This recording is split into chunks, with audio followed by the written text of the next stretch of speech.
Hey everybody, and welcome back to my channel. Today's going to be a real quick educational video on Lodge Manufacturing Company.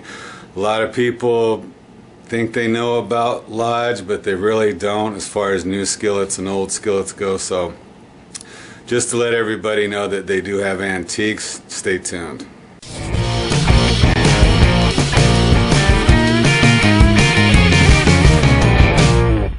Okay everybody, I could spend an hour talking about antique cast iron and what to look for and this and that. I'm going to leave a link in the description box below this video to a website that gives you the truth about cast iron. Everything I learned is on there. I have it in my favorites list. I take it with me whenever I'm cast iron hunting at thrift shops and garage sales because it shows a list of counterfeits and reproductions, and that's really important part to look at when you go on that website. And just go ahead and put in your favorites. So instead of asking, cast iron people, me or anybody else, find out for yourself. And when you look it up like that, it's going to stick in your head better than it would to ask anybody. At least that's what my parents used to tell me. So a little bit about the Lodge Manufacturing Company. People think that, oh, Lodge is grainy, oh, Lodge sucks. Yeah, the new stuff is grainy, but they've been around for a long time. They started off in Pittsburgh, Tennessee back in 1896, and they used to be called the Blacklock Foundry, but the Lodge people took it over from the Blacklock people back in 1910.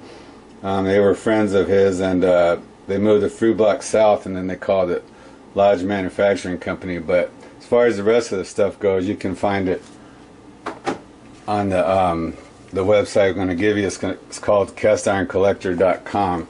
So we're going to find out which one of these are Lodge and which one of these is a Griswold.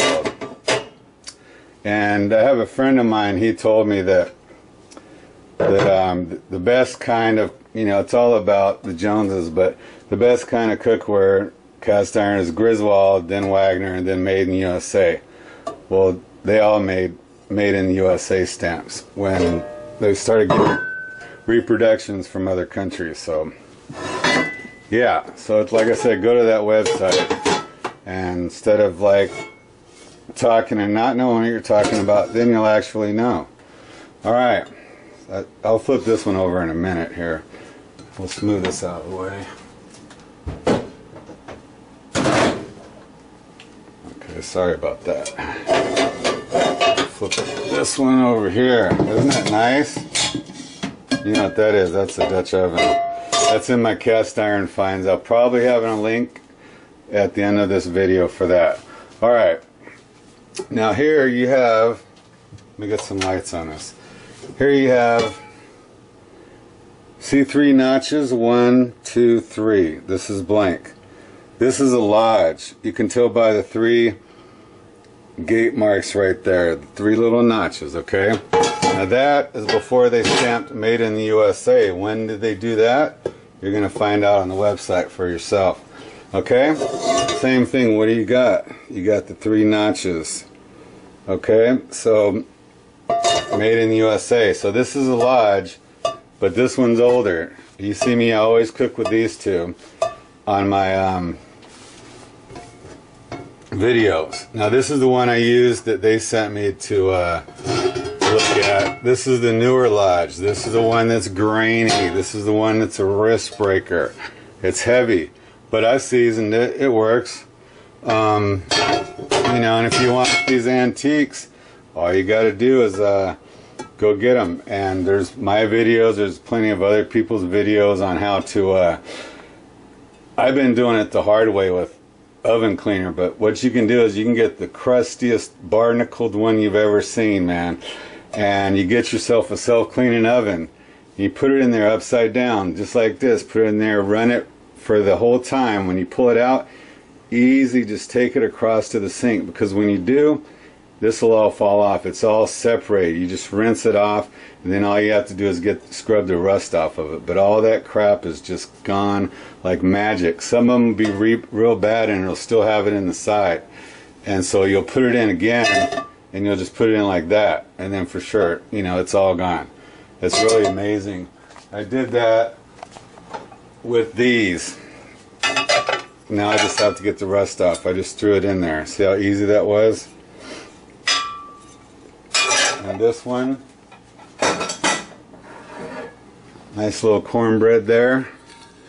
Just got to get the rust out of that one.